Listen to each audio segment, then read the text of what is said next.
Allotments are a quintessential part of British culture and have their origins in the late Anglo-Saxon and early medieval periods. Allotments in Britain became popular during the First and Second World Wars, where Germany's blockade caused food shortages. Nowadays, concerns about genetic modification of foodstuffs, chemical pollution and contamination of our food, and the desire for the ultimate in freshness has seen empty plots filled and waiting lists appear for sites that previously had high vacancy rates. As well as supplying your family with tasty food, allotments are a perfect way to keep fit, both physically and mentally, and often provide a social support network for those that tend them.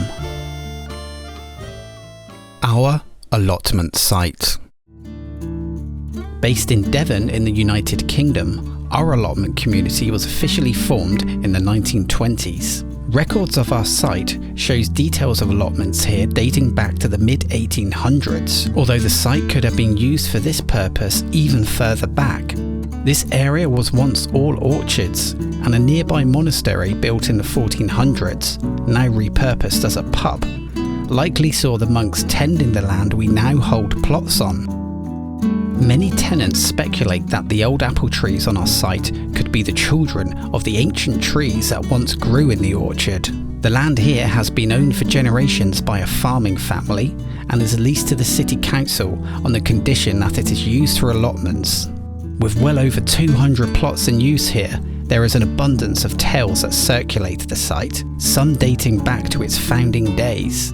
In this episode, I'll be telling you a few of these stories, passed down to me by veterans of our site. Each one of them is entirely true. Start at the top. Back in the good old days, life wasn't easy for new allotment tenants, and there were many strict rules that had to be followed. If you were lucky enough to get your hands on a plot at our site, you weren't in for an easy ride. Being located on a hillside, all new tenants were allocated plots at the top of the hill. Despite giving you a fantastic view of the city, these plots had restricted sunlight due to the shade created by the trees at the brow of the hill. Even today, tenants have said that they lose all direct sunlight as early as 3 p.m, making growing certain crops extremely difficult.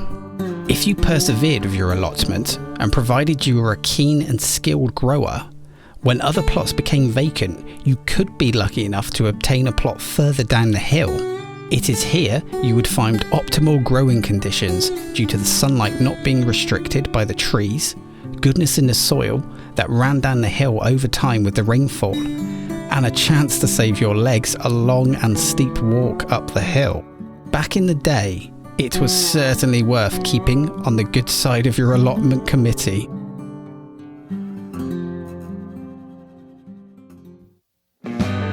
Bending the rules. Let's say you were lucky enough to acquire an allotment. It was a fantastic growing season, but your wallet is a little empty. Why not sell some of your produce? Well, no can do. Allotments had and still have strict rules regarding the sale of produce you have grown on your plot, and if you are caught, it is very likely you will lose your plot altogether. However, there was a way to bypass this rule. It's the 1970s, and you're sat in your local village pub one evening enjoying a refreshing pint after a hard day's work. Fleetwood Mac plays on the jukebox, and the smell of pie and mash, mushy peas and cheap lager fills the room. The door opens and a young man walks in carrying a large, tatty cardboard box. You immediately recognise him as a local allotment tenant, and as he scans the bar, you accidentally make eye contact with him. He approaches you and plonks the box down on your table, almost spilling your pint of beer in the process. He asks if you want to buy the battered cardboard box off him for what seems like a very steep price, especially considering the ragged state of it. You politely decline, wondering if this simpleton is a few sandwiches short of a picnic. Then the young man winks, a wry smile filling his face. He chuckles to himself and gestures for you to look inside of the box. Taken aback, you realise it contains an irresistible assortment of freshly picked vegetables. "Are you sure you don't want to buy the cardboard box from me?" he asks once more. He gestures to the fresh produce it contains and explains he'll throw it in free of charge. You smile knowingly at the young man, nod and accept the offer of the overpriced cardboard box that has clearly seen better days, and the scrumptious, free vegetables it contains.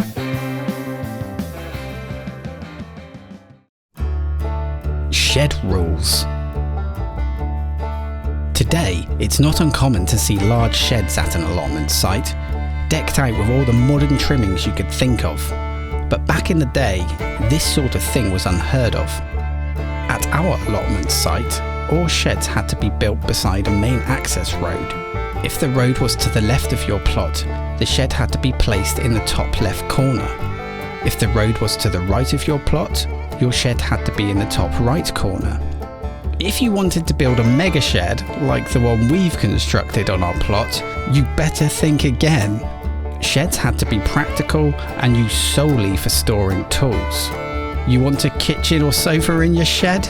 No way. Such frivolous things were unheard of back in the day and against the allotment rules. Sheds could be no bigger than a few feet wide and long, and if you wanted a splash of colour on the outer walls, they were to be painted uniform green, similar to the no-see green used at Disney parks to hide structures that would otherwise affect the beauty of their surroundings. A handful of these sheds still remain at our allotment site, and many of them are constructed from corrugated metal, perhaps left over from wartime Anderson shelters.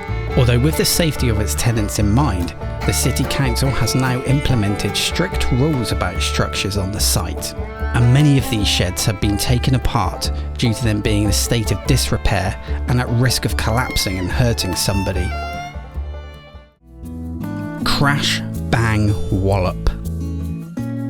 The year is 2020, and it was a quiet spring morning at our allotment site. The tuneful chirping of songbirds filled the air, and the buzzing of bees and insects was occasionally interrupted by the familiar sound of spades turning the soil. It's just another average day on the plot, or so some of our tenants thought. Suddenly, the peace was shattered as the loud crunching of steel on wood echoed down the hillside. Scraping and grinding, rolling and crushing was followed by a deafening thud. What on earth was that noise? Allotment tenants rushed to the source of the ominous sound to be greeted by a sight they never thought they'd see in such a peaceful setting. As they turned the corner of the access path, there it was. A silver Nissan Micra with its bonnet snugly embedded in the side of a shed. After checking that no one was injured in the incident, the tenants scratched their heads. How on earth did this happen? It was then that the embarrassed vehicle owner realised that they had failed to apply their handbrake, and gravity had caused the car to roll down the hill, destroying their shed as it came to an abrupt stop. Emergency services attended the scene and were safely able to remove the vehicle. They commented that thankfully no one was injured in the accident. However, sadly, some vegetables were lost. These are just a handful of true tales from our allotment site. Of course, there are many more, and perhaps I'll tell you these in a future video. Do you have any strange or interesting tales from your allotment site? Let us know in the comments. We hope you enjoyed this video, and please tickle the like button if you did. And if you're not already subscribed to the channel, why not add us to your catalogue of amazing allotment and gardening channels already on YouTube? Well, that's it for now. Stay safe, and we'll see you in the next one.